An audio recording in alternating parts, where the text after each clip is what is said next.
Welcome to the Church Safety and Security broadcast with the Church Safety Guys, sponsored by Checker, background screens for your faith or volunteer organization.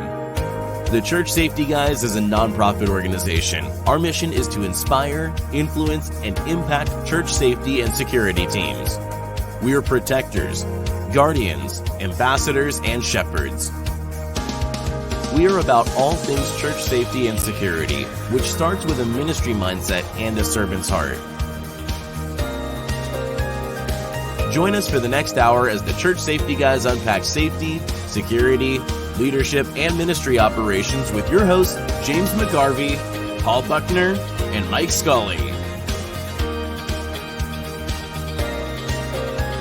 This broadcast is also available on social media, YouTube, your favorite podcast platforms, and on the all-new Church Security app.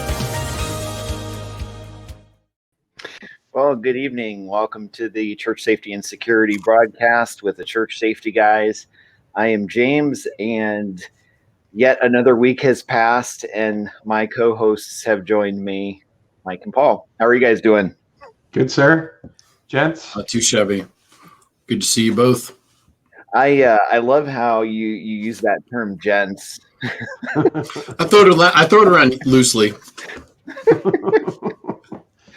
You weren't dancing, Paul. What's up with that? At the very last moment, there was a brief dance. There was a little of this right there at the very last moment. So there you go. I guess as long as you weren't, what do they call it? Flossing? As long as you weren't doing that now. I would hurt myself if I tried to floss. It's sad that I even know that, but you know, I have a house full of kids, and they keep me entertained with that sort of thing. But I would need a life alert if I tried to floss. I've fallen and I can't get up. Oh my goodness. Well, if you've just joined us, or you've joined us at another time later on down the road, welcome. Feel free to click like and subscribe in that lower right hand corner if you're so inclined, and then that way you can receive updates for when we go live, when we publish new videos, and you can hang out with us and see new content. And as always, you can visit churchsafetyguys.com. And there's some great resources on there. We have information about all of our books. We kind of just recently redid that section on the website. And we've got, of course, information about the upcoming Church Security Essentials Conference, right? So I'm getting real excited about that. Yes. My ticket's bought. So for those of you who don't know, I didn't think I could make it. They canceled the fall night academy for me to go through the police academy. So I find myself a free man. So I'm going to be up there in some capacity, probably looking in the window because James is going to lock me out. But that's what access control's for, ladies and gentlemen. So we gave away prizes for early birds. What do we give Paul for being a late bird? I've got to probably the Dingbat Award. Yes, I'm looking forward to coming up because I've only met you guys in person once, and we have no photographic evidence. No. And so we need to get a picture together. And then John Riley's going to be there, and some of our regular offenders. I mean, some of our regular viewers are going to be on, so be up there. So. I'm honestly, I'm looking forward to it a lot. I think it'll be really fun. Today, a couple of my guys came up to me that are on my team, and they were like, "Hey, do you need any help like setting anything up?" And I'm like, "Hallelujah!" So I'm like, "Yeah, actually, Thursday night, if you could help me set some tables up, that would be awesome." So yeah, I've got a couple of guys doing that, and you know, it's been pretty cool. We've had churches reach out to us all over the United States. I talked to a church a few days ago that bought tickets for their team. So I will say this, seats are disappearing very quickly. Now that we're in the last home stretch, and I'm not just saying that because you want to come see Paul dance and meet us in person. But I will say that from the standpoint of space that we have and what's available, if you're thinking you might want to come or bring your church, definitely don't delay, because we've had churches reach out to us and purchase handfuls of tickets for their church. Today, I talked to one of the local 911 dispatchers in our area. He comes to our church, and when I started talking to him about the content, and we were going to talk about mental health and have speakers and John Riley there, he was like, "Oh my gosh," he's like, "Can I invite my officers, or is it just for church safety?" And I said, yeah, I said, no, I said, I'll text you the information. I said, please, pass it along, because our key speaker, Dr. Patterson, his specialty is mental health with first responders. So he helps folks all the time. An awesome man. I went and visited his church a couple of weeks ago because they were looking at starting a safety team. And he walks up to me in the parking lot. He sees me and he's like, "Oh, great author. Oh, great safety man." And he gives me this hug. So he's a pretty cool guy. But he's definitely got an enormous amount of energy, and I'm very blessed that he's a good friend of mine. So I'm very thankful that he's coming. And so we have an amazing lineup. The day is going to be great. It's going to fly by, and it'll be a lot of fun. So don't miss out on that. The website is churchsecurityessentials.info, or you can visit through our website, churchsafetyguys.com, and then click the top logo that says 2021 conference, and that'll get you to the site as well. So without further eloquence, Paul wants to drop a lot of punny one-liners about tonight's broadcast being explosive and all this other stuff. And I'm just like, oh my goodness. But I happen to be on, so I'm gonna tell this quick story and give the intro. So I happened to be on Facebook I think it was a month or so ago, and I saw an ad for a company that was doing training for IEDs and explosives. And I thought, well, I'll reach out to this gentleman. He seems knowledgeable. I'll reach out to him and see if maybe he'll come on the broadcast, because we've never had somebody to do that before. And then I found out that it wasn't just any gentleman. It was Mr. Jack Peters. So Jack is an explosive specialist and the president of American Explosives Group. He and his associates have been training blasters, first responders, and military agencies since 2009. He's published several books, including Explosives, IEDs, and Breaching for Law Enforcement. He's spoken around the world on self-improvement, leadership, teamwork, and he is also a television personality and has been on the Discovery Channel's Treasure Quest in 2018 and soon to be released Attic Gold with Netflix. So let me bring Jack in here. So thank you so much, sir, again for joining us tonight. And we're very grateful that you're willing to put up with technological difficulties and everything else to hang with us. Gentlemen, it's great to be here. Awesome. So if you could, I think we may have a little latency on your camera feed, but if you could, how did you get into this field? Like what drove you to be interested in explosives? Well, it's interesting. I've been doing training, corporate training, like leadership and teamwork and that sort of thing since 2004. And when the economy dropped out in 2008, 2009, no one was hiring corporate trainers anymore at that time. And I have to actually give credit to my friend Daniel Tanner with Tanner at Exploding Targets for getting me involved in explosives of all things. He said, look, you like to train, you like in front of people, different agencies and people need, and no one does it. I'll teach you and you can teach them. And since that time, I've had some really good mentors. I've worked with some great people from all different types of aspects of explosives use, from military to mining to construction to and all kinds of things, testing and training, and put together this company and been very busy since then. Awesome.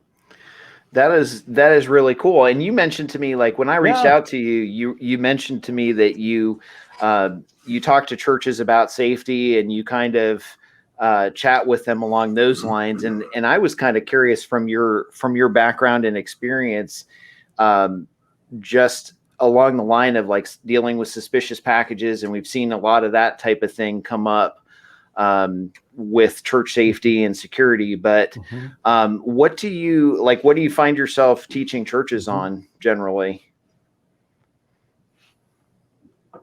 I don't have churches specifically as clientele. We focused on first responders. So our training is open to police, fire, sheriff, search and rescue, security, that sort of thing. But the principles are the same. They really are the same, regardless if it's a church or a school or a business. Bad guys and terrorists like certain targets. They like soft targets. And the principles of security are the same, really, regardless of who they go after. When it comes to packages and that sort of thing, one thing I can say is that if a church or really any business happens to find a suspicious package, it's time to do a little research to see why that might be there. In other words, like talk to maybe administration or the secretary or other people to see if anyone is expecting a package. And if it's really a suspicious package, in other words, you don't know where it came from, there's no return information on it, no one's expecting it, I think really the best thing to do is to, for one, have a relationship with your local law enforcement, but have them come out and take a look at it. And I'll tell you why. A couple reasons. One is there's no better training than a real mission, right? Bomb techs love training. They do a lot of training every week. And it's interesting, and it's actually training for them to talk to a real call and investigate a suspicious package than trying to create their own scenario in a back lot somewhere, right? So there's all kinds of what they call safe render procedures. You can check out a package. Maybe it's a box, maybe it's a backpack, a suitcase, it's a piece of luggage, something like that that's not supposed to be there, that's left behind. That is a red flag, and that could be called for suspicion. So what they can do is they can come out with a robot, they can x-ray it, they can do different things to look through it to see what it might be, because if it really is indeed an IED or something that's dangerous, what makes it complicated is that IEDs can be triggered by so many different ways. That package could detonate from a timer, from a remote firing device, from someone cutting open the package and a light sensor on the inside senses daylight, that could trigger it. There's so many different ways that an IED can be triggered. You touch it, you don't want to mess with it. If it's really suspicious, you make a perimeter where you keep people away from it. They do you any good, at least then the next person in the office shows up and picks it up and shakes it, right? So you have to make a perimeter around it to make sure no one can get near it. And then have the local bomb people check it out. That's what they do. They enjoy doing that, and they'll do that for you. For sure. And that's one of the things. Interestingly, I've had a few conversations with my church staff about, as far as monitoring packages coming, knowing, okay, there's a difference between getting a flood of Amazon packages versus that type of package that you don't know. There's no return address there. Maybe it looks like it's tampered, it's been drop kicked a couple of times, that sort of thing. And I think UPS stops at our church for Amazon Prime about 2 or 3 times a day. But a lot of times what's interesting is, packages are delivered Saturday, and a lot of times, nobody's there at the office, at the church office, to receive that. And so, we've had actually at our church, we've had a few things where packages were left there, and all of a sudden we're like, Sunday morning comes along, right? And we're like, okay, did a pastor order something? We're starting to ask those questions. We had a church, I think it was about 20 minutes away from us, the beginning of the year, that they actually called the bomb squad out and had law enforcement and first responders respond because they couldn't track down that, that box and where it came from. And it turned out to be nothing serious, thankfully. But, that is something that, we need to be aware of and kind of pay attention to. Paul, you were going to jump in. Yeah, I had a couple of thoughts there. One was, it's a little bit funny, but it's not. A lot of times we have this attitude of this can't happen here. And so I'm going to hit 3 or 4 really quick things. One is, a friend of mine works with a major company. This thing's corporate. They have a very high-speed security team at their facility. A guy came to the facility and said, hey, I'm here to work on this piece of large ATV equipment. And somebody took him to the shed that this thing was locked in. It's worth a lot of money. Unlocked it, helped him load it on the trailer, and he drove away. And the thing has been missing ever since. This, if I told you the name of the entity, you would know it. It was a very gutsy move. Number 2, I know of a guy local to me about 35, 40 years ago. They found a pipe bomb in his truck. He was having trouble with his gas tank. His vehicle would start and stop. And so they said they thought there was something wrong with the fuel pump. So they dropped the fuel tank, and we don't have a dedicated bomb squad right in my area. And so they had to bring somebody in from outside the area to the garage because there was literally a pipe bomb stuck down inside of his vehicle. And it was somehow wired up to something that when he started his vehicle, it was supposed to explode. And it didn't. It was a dud. And then another thing that I would think would probably be very useful, and I want Jack's thoughts on this, would be if you have any kind of an active threat against your church, i.e., somebody has said, I'm going to get you, I'm going to get even with you, I'm going to hurt you. You can't say that thing on social media. If you know that you have some kind of an active threat, or maybe you receive a package that I would like to know what you would consider specifically suspicious about a package. Because with the anthrax thing, anytime somebody found an item that had any white powder around it, people panicked. That was a few years ago. So I'd like to kind of spin that back to Jack and be like, hey, what would you say would be some earmarks of a suspicious package? Excellent. Because I'm going to talk a lot about, depending on how time allows, a lot about intelligence work, basically knowing if you have a legitimate threat or not. And then if you really do have a threat, then that's going to heighten your awareness, and that's going to include packages and that sort of thing. We talk about Amazon packages. If you package delivered that's a real package, it looks legit. It has a return address, it has postage information, it has barcodes and tracking and that sort of thing. But bad guys and terrorists use deception to do their dirty work. They could take a legitimate looking package, cut the bottom out, and plant something in it. So even if it looks legit, it could still be a threat if you're not expecting it. I'm going to give you a quick example from my home state of Oregon. In Wilsonville, Oregon, there was a bank that got a bomb threat. This was a father-son team that was trying to extort money out of a bank. They actually found a suspicious device in the planter in the bank. The bomb squad came out, looked at it, deemed it to be a fake, brought it into the bank, and it exploded, killing 2 people. It killed a bomb tech and a bank officer. Now, these were people that were professional bomb people. They knew what they were doing, but they still thought this was a fake. So again, terrorism is based upon deception. And one of the things that that I talk about, strikes in your look for anomaly in baselines. Now, those of you that are familiar with situational awareness, you've heard this terminology before. You're looking seem right, that doesn't stand out. And if you have enough of these, your heightened awareness should be so high that now anything comes into view, like a suspicious package or something like that.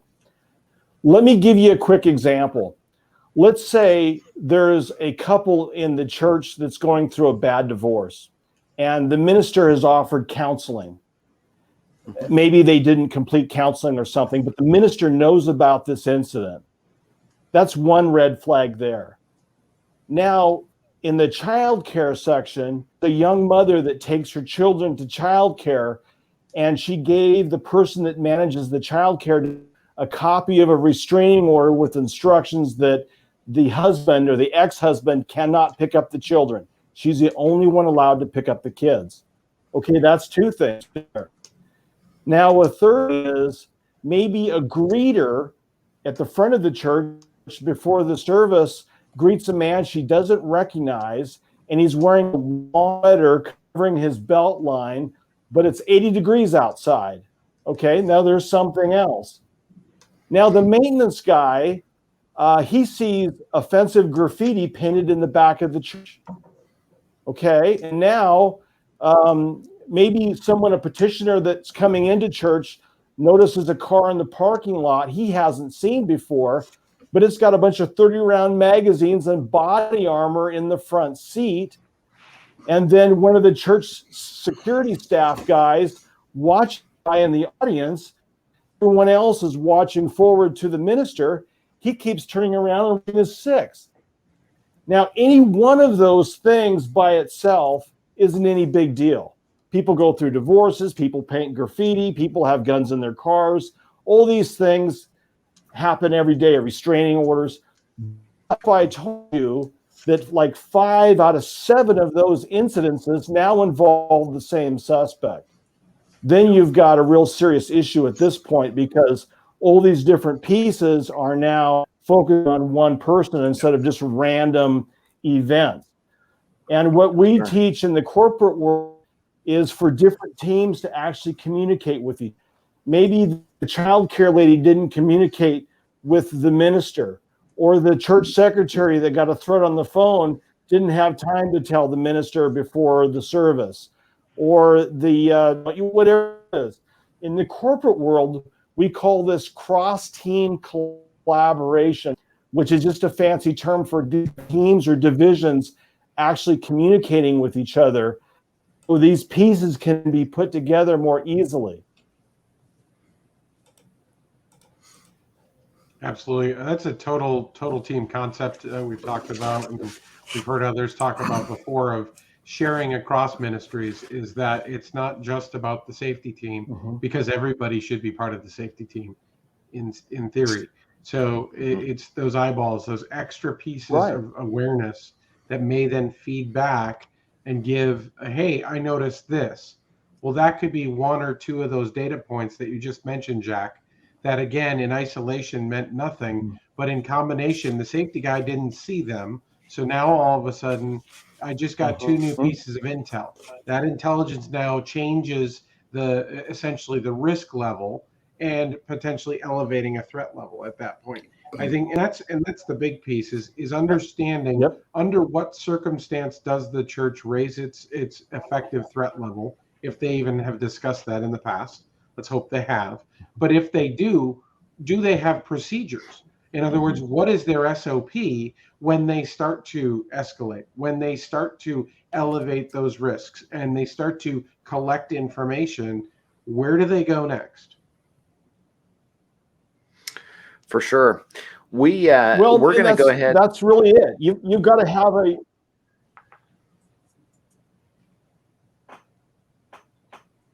Oh, go ahead, Jack. I'm sorry. You were breaking up.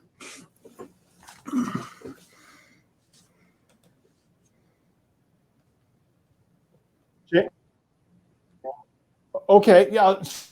So it's all about communication, isn't it then? So maybe you get together once a week and you just go over things. And if you have some type of a threat, maybe you just look into that a little more closely. and see if it gets messages off the answering machine, can tell you, because they think that's nothing, but it may be something if you put enough of these pieces together. I don't like to be surprised. If you're surprised, then you're operating on their terms instead of your terms, right? You want to have enough information, as much information you can in advance, so you're not caught off guard. Right. Absolutely. For sure. All right. Well, we're going to go ahead and take a break, and we'll see if we can fix just some of the latency connection issues we're having on our end with Jack, and then we will be right back with you. So don't go anywhere. We'll be right back. With over 50 years of experience with religious and nonprofit organizations, Thomas Alexander Insurance and Associates understands that your congregation is different from a traditional business. We're here to fulfill your needs, coming to you while creating a personal plan for your budget and size.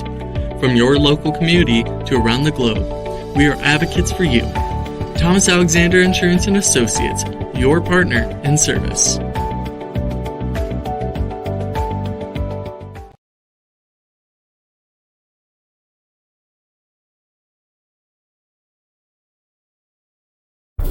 Nobody thinks it will happen to them, but with over 2,000 emergency phone calls per month to our independent program attorney answered hotline, it's closer to home than you think.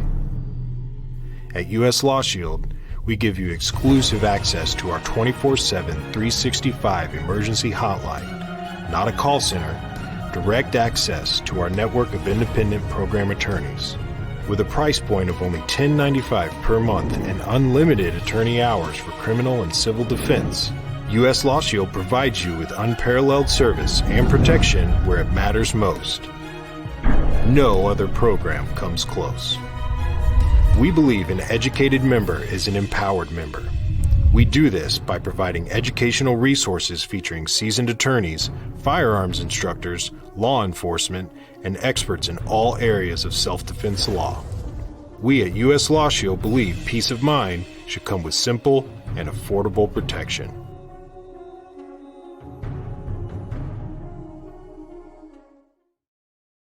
Even at church, bad things can happen. Medical emergencies, active shooters, predators, even domestic disputes. Is your church, is your ministry, is your sanctuary prepared? Do you have a safety or security team? Find out how you can be with James McGarvey's new book, The Case for Church Safety and Security. James McGarvey's experience and training, along with a biblical foundation, bring much needed information in today's trying times. It offers a true biblical perspective for starting, keeping, and growing a safety or security ministry in your church or place of worship. The Case for Church Safety and Security, a brand new book, includes a special foreword by Frank Pomeroy, the pastor at the First Baptist Church, Sutherland Springs, Texas, where they experienced the worst active shooter in U.S. history. This compelling book shares insight on preparing yourself and your church from potential threats with a biblical worldview. Start your journey to a more secure ministry and worship freely, knowing you're safe. Get more information now at churchsafetyguys.com and pick up your copy today.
The Church Safety Guys help church and place of worship safety and security teams all over North America through our broadcasts, online communities, conferences, trainings, resources, and the all-new Church Security app.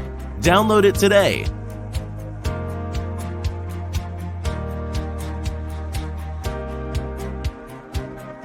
Help us continue to reach churches by supporting our sponsors, purchasing our resources, and consider becoming a ministry partner by making a monthly or one-time donation. Remember to like, subscribe, and share this broadcast with your team.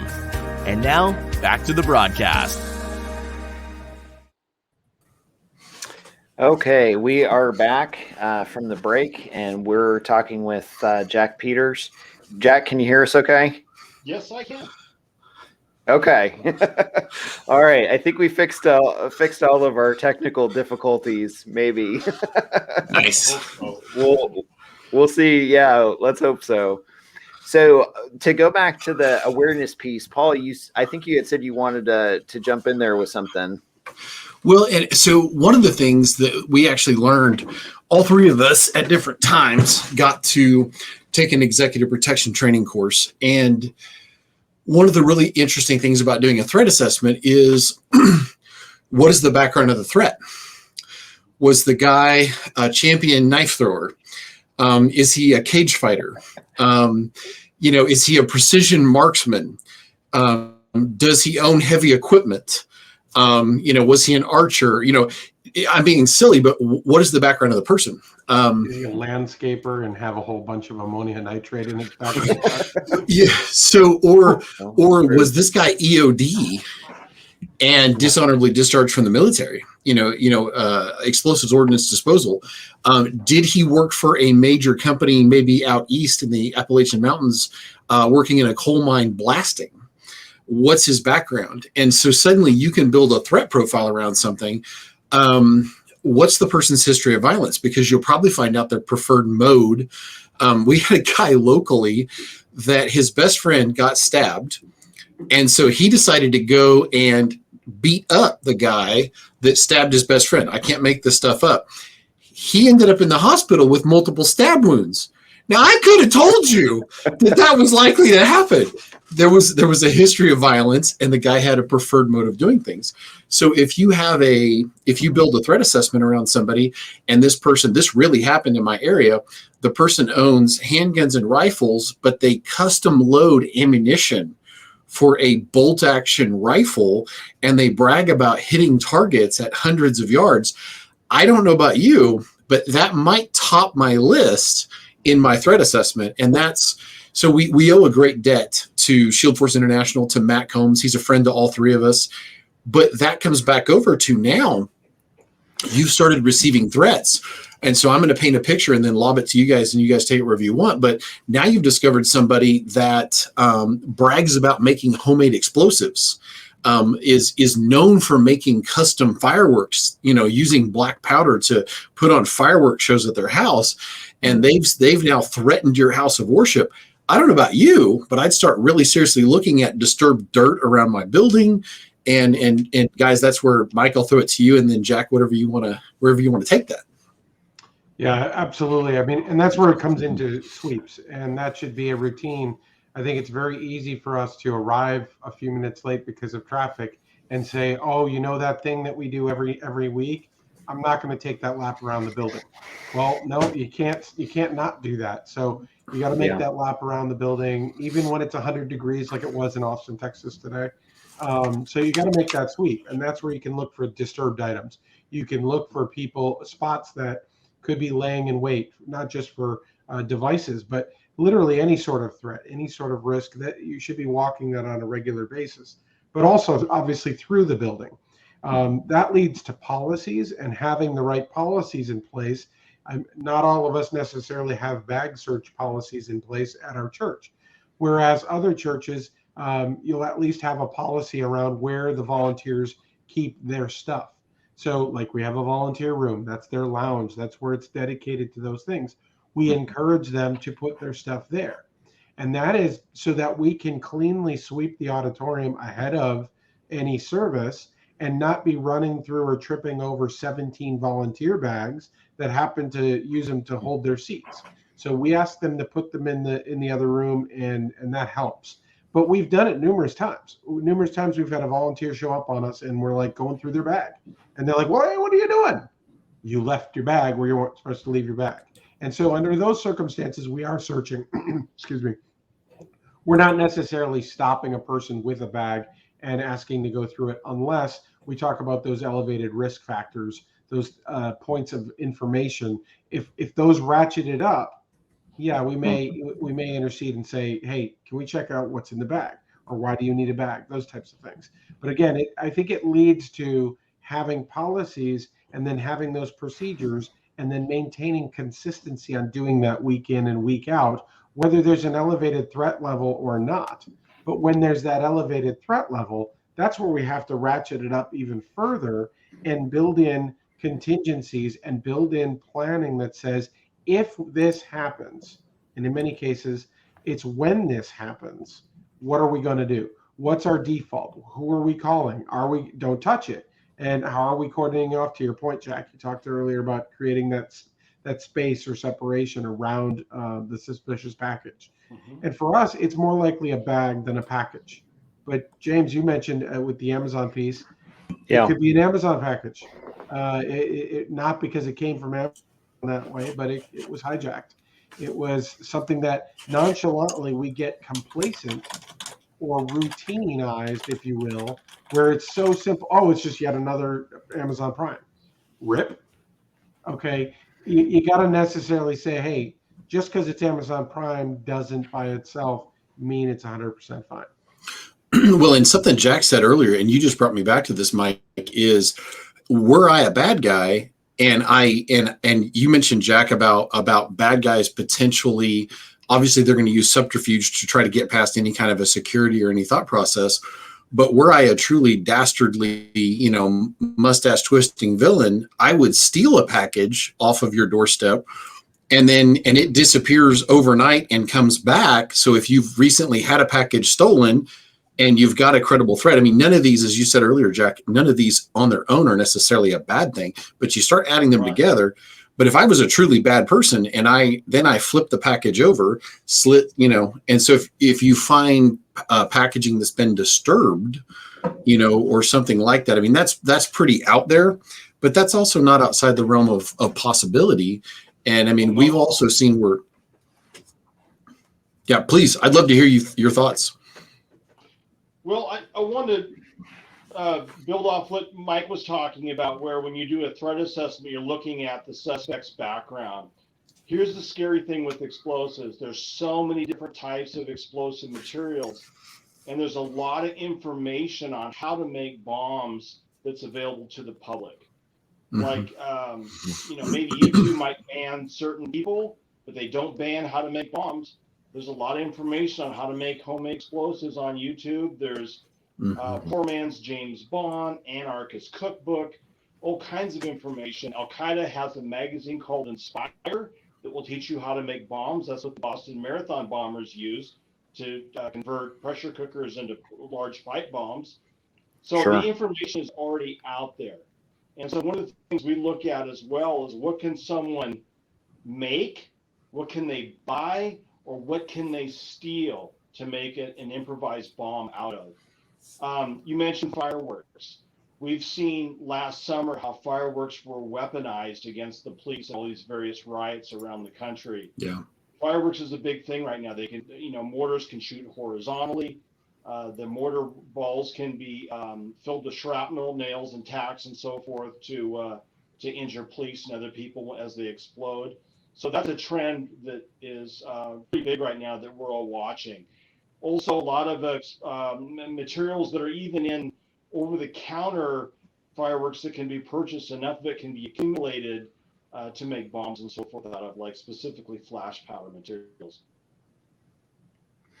For sure. I think it's interesting because you mentioned that, and I mean, you can get fireworks and stuff almost anywhere. I mean, I live in Ohio in the Midwest, and if I cross over, 60 minutes into for a long time, they've been illegal in Ohio. But if I cross over into West Virginia, 60 minutes away, I can pick up a whole truckload of, your Walt Disney level quality, fireworks for my neighborhood or whatever. But I think I really want to emphasize, and I know we don't have as much time as I'd like, but I really want to look and emphasize the idea that don't second guess yourself. Like if you see something and all of those red flags aren't necessarily lining up that instant, but if you see something, you still should be aware and you still should take it seriously, because we have a hard enough time a lot of times, and we talk to churches all the time that are like, well, everybody always says nothing's ever going to happen to us. Nothing's ever going to happen here. And then, like Mike said earlier, when you do that sweep, all of a sudden you see a fireworks canister sitting outside. Okay, well, it might be nothing, but it might be something. That's, and so to me, I just look at it and I'm like, if I could say one thing, it's like, look, that's an anomaly. You don't normally see firework containers on your property. So that should be taken seriously and not something necessarily that you just walk up to and grab it and shake it or be like, oh, I'll throw this in the trash can. Because I know first responders being on the other end of that aspect, one of the first calls that I went to as an EMT firefighter was before it was in 1994. And it was right after, I believe it was right after the first Twin Towers bombing, because everybody was on edge. And we actually responded to this cabin in the middle of nowhere where a guy was making black powder fireworks. That's the story he told us. And when he mixed it, it actually imploded because it was unstable, I guess, and blew out his house, blew shrapnel, because he was mixing it in a coffee can, blew shrapnel into him. And police were coming out of the woodwork because they're like, what is this guy really doing? Is he really building a firework? But he's by himself in the middle of nowhere. So realistically, this stuff happens. And,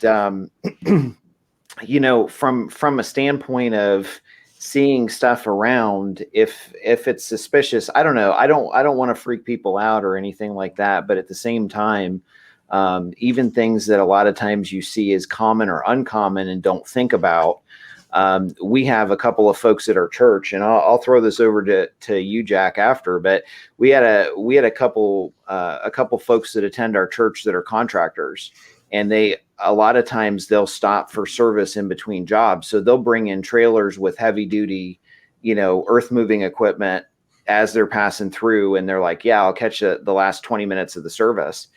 And I don't think anything of it, because I see those trucks parked there, maybe once a month, and I know their schedule, I know the people. But it's interesting because I've had safety team members come up to me and say, hey, we just had a dump truck pull in with this truck loaded up, and and it's got an they're carrying, it looks like they're carrying explosives, because I recognize the little placard on the truck, and they're transporting stuff. I like that. Yeah, what is, and I'm like, hey, great call. I know this guy, he helps our youth group, so it's okay. But that's noticing something that's not normal for your environment. So I don't know. I don't know if you have anything you want to add to that, but I'll throw it back over to you, Jack. Well, if you got a guy showing up with heavy equipment, a trailer with a bulldozer or skid steer or something, that's part of the baseline. You're kind of expecting that already, so that's not a red flag. Sure. But no one should be showing up in a church parking lot with magazines full of explosives, even if they're your best, church member, right?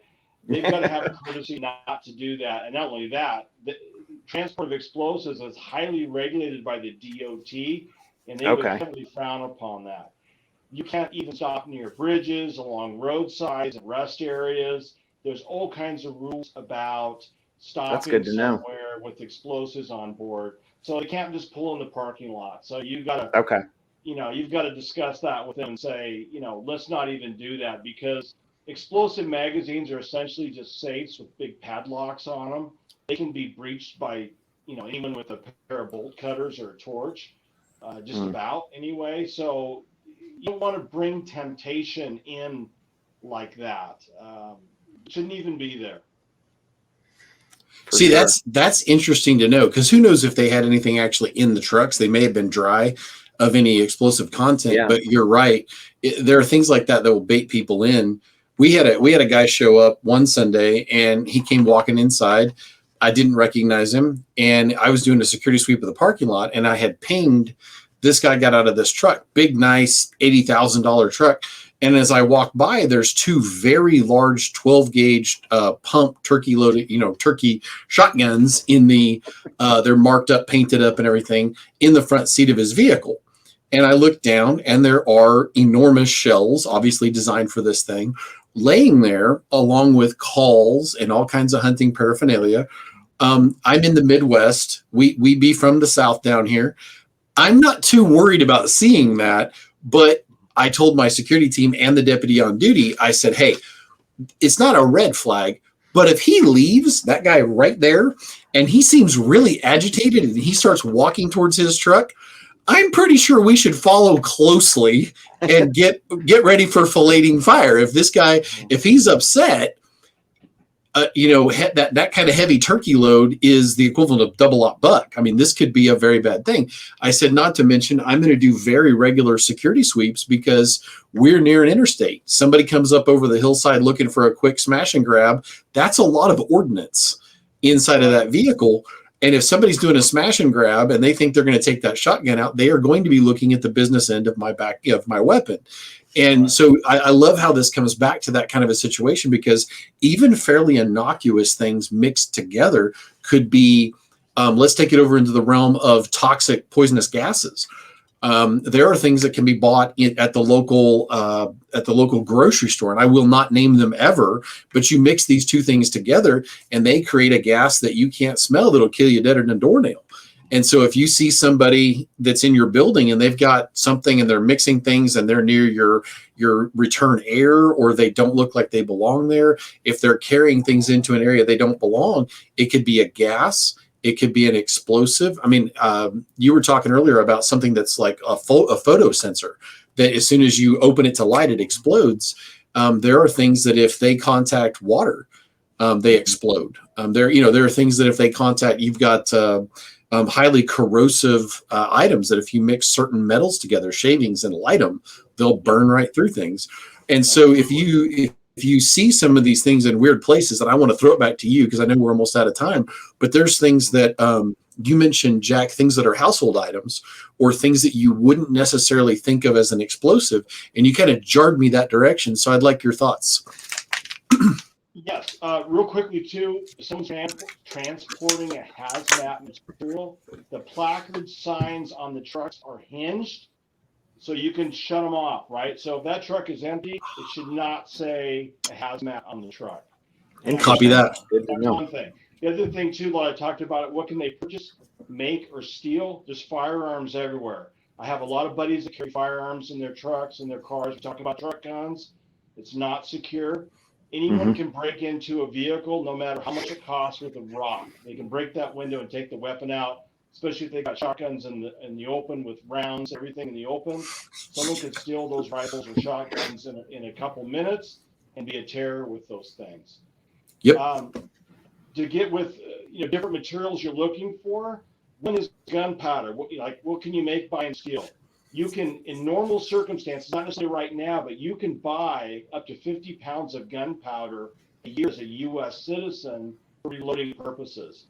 And I have reloaders in every class just about, and I say, when you bought a can of black powder, did anyone ask you how much you've already paid for this year, or how much you already purchased this year? They just like, no. So I don't think anyone keeps track of that.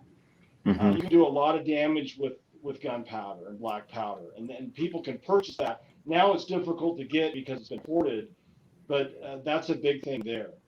The other issue too is fire. Fire is cheap. Looking at trends, there's been a lot of fires over the riots of last summer You can make a Molotov cocktail for a couple bucks with the gasoline. There was a fire at the famous historic church across the street from the White House, St. George Church. The nursery part was burned. No convictions in the case.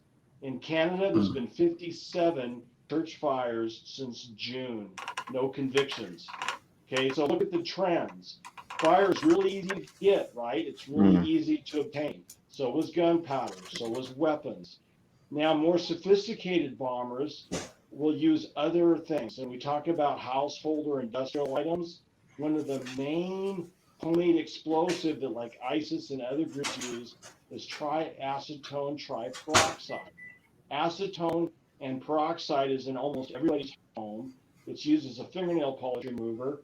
And hydrogen peroxide used for first aid and so forth. It's used in the pool business. It's used in hair salons. But if you run across someone with drums of this stuff, then that's certainly a red flag. And that stuff is so sensitive. You mentioned the guy making the bombs in the cabin and blowing himself up. Yeah. The terrorists call that stuff the mother of Satan because it blows up about 10% of the bomb makers that try to create it. Very, very sensitive materials. Interesting. I know recently with first aid supplies, we had some giant recalls on ice packs because I think it was last year, and I forget the chemical. I'd have to look it up, but the chemical that when you take an ice pack and shake it or snap it, that chemical that makes it cold originally a few years ago was similar to tannerite. So if you took an ice pack out and you shot at it with a high-powered rifle, it would explode. And so guys like hunters, I know in the Midwest and gun enthusiasts like in Ohio, because I do a lot of gun classes in Ohio, they would run out and buy ice packs and take them out and shoot them because, hey, it's safer than tannerite, but it's cheaper. We can do this. And so all of a sudden, companies started realizing this and polling them and then changing how, and I'm just going to be honest, the new ice packs don't work as well as the old ones do. Right.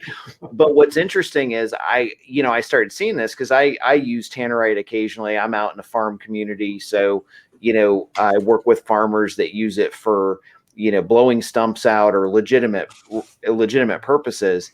And what was interesting to me was all of the ingredients in that ice pack that did the exact same thing were still readily available on any website, not marked, not listed like, hey, this is what you can do, like on Amazon or whatever. But that stuff is readily available as going and buying fertilizer, or a couple of pounds of fertilizer or doing something with that. So there's definitely, I know there's still a lot of stuff, and that just kind of struck me as being interesting because you wouldn't necessarily think that, in an ice pack that could cause a situation or a problem, but I will go ahead. Oh, go ahead. The main chemical you're referring to is ammonium nitrate. That is essentially fertilizer. And in blasting, for industrial blasting, like in gold mines and construction and so forth, we use a material which is based on ammonium nitrate, but it also has a fuel oil. It's called ANFO is the initials. We mix a diesel fuel with it. And when you mix that fertilizer with the diesel fuel, it makes what they call a blasting agent. It's not a high explosive, but it explodes like a high explosive if it's boosted by another high explosive to set it off. So bad guys can make ammonium nitrate and fuel oil, but it's very difficult to initiate because it's hard to get another high explosive to initiate that. In other words, gunpowder won't work. Other products like propane and stuff won't work, but they can try. But it's a red flag. I mean, if you see ammonium nitrate and the guy's fertilizing his lawn, that's a baseline that's okay. But if you see someone storing bags and bags of it and they're trying to mix it with aluminum or oil or something, then that's a red flag. So you're right. There is a lot of products that are available. Just matter, how someone's going to try to put something together. But usually people are going to hit the easy button. They're not going to try to make an explosive that's going to blow themselves up if they can use gasoline or just go buy gunpowder, right? So it just For sure. depends on what's available to them. And then, weapons are the main thing. People can get firearms, they can buy them and steal them, or borrow them or take them from somebody they know. Those are readily available. But what we found is that a lot of active shooters they may try to use explosives with active shooting, or they may just call the police and tell them they have explosives because it buys them more time. It provides a delayed police response because they're not sure how to respond to that now without taking a second look. So, a lot of shooters will say they have explosives. This was evident in the Pulse nightclub shooting in Orlando, Florida, where the caller called in and said there was, bomb vests and they were going to blow everybody up. The police came in the building, and the guy bought himself an extra hour to keep shooting as many people as he wanted to shoot. Absolutely tragic. A hard lesson learned from that example. For sure. Mike, did you want to jump in? Yeah, one last thought, and it's in that vein, is certainly the secondary device of sort with an active shooter. You got a basic threat. You got somebody who's going to either use it for the responding first responders, maybe the safety team, things like that, where they're going to try to harm more people in the act, if you will. So it's always something to be aware of. Is don't immediately fall for the first shot, the first this, the first that. Yes, that's the threat, but be aware beyond that. It may not be the only threat. Just like they will teach, and we've all been to. You gotta make sure that there's not a second shooter. First off, don't assume that because you saw the first shooter that's it, and don't assume that because the first shooter is male that the other one can't be a female. It's possible. It's rarer. But you got to be aware that there could be other threats as well. I think we have very much the chance to be tunnel vision. We talked about it here a little bit tonight. Whether it's tunnel vision on the packages we just willy-nilly open without even looking at them because it's just another Amazon, or whether it's just our routines and our processes that we just throw under the rug and say, I'll get to it next time. Well, all of these things is an opportunity for a threat to become realized into something that actually is a problem. So I think this is great in being able to look at a lot of the different things, and certainly a topic we haven't covered on this show.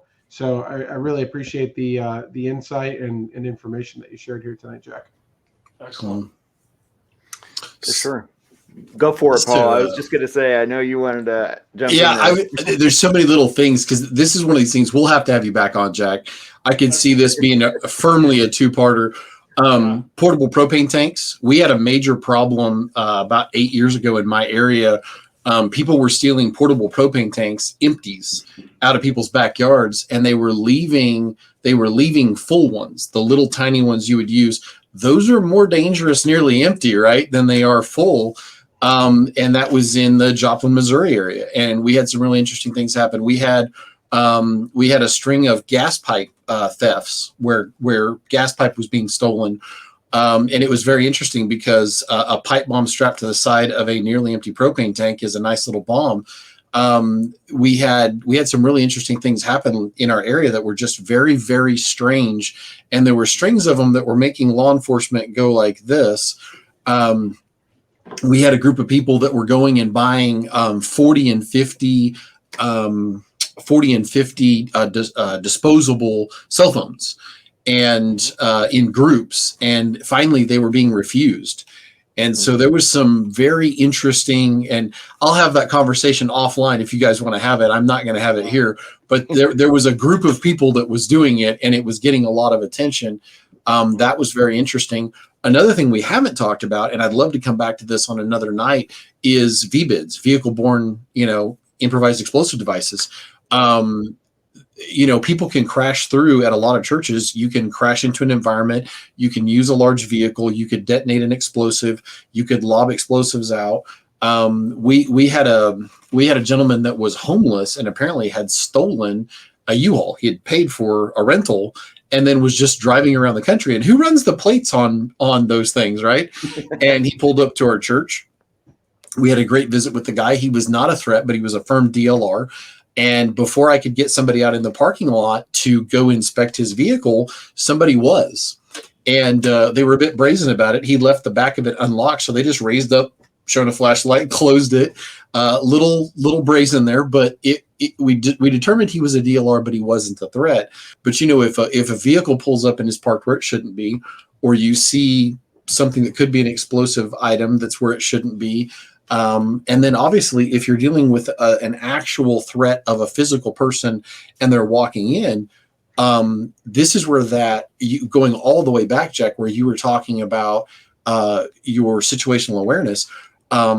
In almost every instance, I have friends who've been in combat who've nearly been killed by body-worn vest style IEDs and similar. These vests, the person's always sweating, they're always shaking, they're always freaked out, their eyes are darting because they know they're about to explode. And right. So if you're dealing with somebody who's So I'd love your thoughts on that. I know we're at time, and then I can close this in prayer if you gents like. But I'd love you to close that out for us. Well, especially we're talking about vehicle-based threats. My home church has a large annual festival in the parking lot, and so one of the things that I brought up is there needs to be some barricade vehicles that can be in the way so no one can drive into the crowd, whether there's an explosive in the vehicle or not. There needs to be barricades in place if there's some sort of outdoor event, something like that. So again, look at, sometimes what we do, and this is a little bit dark, you got to play, what would you do if you were the bad guy? I do that with my team, and other people say, well, where's the soft target at? How does someone come in? How does someone breach security? Think about it first before they do. This is not the time to be complacent. You don't use denial. You're not going to be caught off guard. You're going to do everything you can in your power to work on your terms and not theirs. Because if you're working on theirs, it's too late. Now you're just responding, and the damage has already been done, right? You want to be ahead of it if you can. Amen. For sure. Now, I know we are kind of out of time, which is horrible. I'd love to keep going. So we will have to have you on again in the future here, Jack, if that's all right with you. But I do want to give you a chance, though. You have a website. You do training online for folks and for first responders and those that need it. So if you want, what's the best way for someone to get a hold of you with that? Excellent. We love doing live fire, live blasting, in-person training with first responders, but it's a little tough to do right now. So we went to Zoom. We're doing a 5-hour Zoom class every month. The next class is September 18th, which is a Saturday morning. It's only $75. 5 hours, you got to put up with me for that time, but you get a textbook, you get a training certification, and you get a tactical for a souvenir. It's excellent training. It's going to cover explosives awareness. It's going to cover situational awareness, active shooter, as well as leadership and teamwork skills. So it's a lot of information in 5 hours. My website is AmericanExplosivesGroup.com, and you'll see a tab on there that says First Responders Training. Awesome. Thank you so much for joining us, and I'll definitely be reaching out to you because I think that training sounds really exciting to me. So, but anyhow, Paul, if you want to go ahead and close us out in prayer, and then I'll be happy to. We'll get going. So I have to fire off one pun. I think that class is going to be the bomb, and I'm going to have to investigate it further. So on that note, let's pray this thing out. Dear Heavenly Father, Lord God, I thank you. We can joke, but and we can make new friends, Lord God, and I thank you for opportunities like this. But we're literally to be as shrewd as vipers, but as innocent as doves. And Lord God, I thank you for opportunities to awaken thoughts and help people to understand, hey, maybe that thing that's there shouldn't be there. And maybe I should be keeping an eye on why is it there? What's going on here? Just keep an extra weather eye, Lord God. I ask that this broadcast will reach the right ears and help people and save lives, Lord God. I thank you for Jack. I thank you for what he does. I ask that you would guide, bless, and protect him. And I thank you for tonight. In your son, Jesus' name. Amen. Amen. All right. So real quick, we'll just wrap up. But next week, I believe we actually have one of our speakers at the conference will be joining us, Aaron Wesley Hanna. We'll be talking with him about doing assessments and his background, getting to know him a little bit better. So you don't want to miss that. But definitely, if we can be of any service to you all listening, please feel free to reach out to us on our website, churchsafetyguys.com. And we will talk to you next week. So take care. God bless. Have a great night. Take care, everyone. Thank you for joining the Church Safety and Security broadcast with the Church Safety Guys, sponsored by Checker. We hope that you found it informative, and we appreciate your feedback. Be sure to share our broadcast with your teams. Join the discussion online, and for other great resources, download the Church Security app or visit our website at churchsafetyguys.com. Remember, keep a servant's heart, a mindset of ministry, and Semper Disciplina. Always be training. Have a blessed week.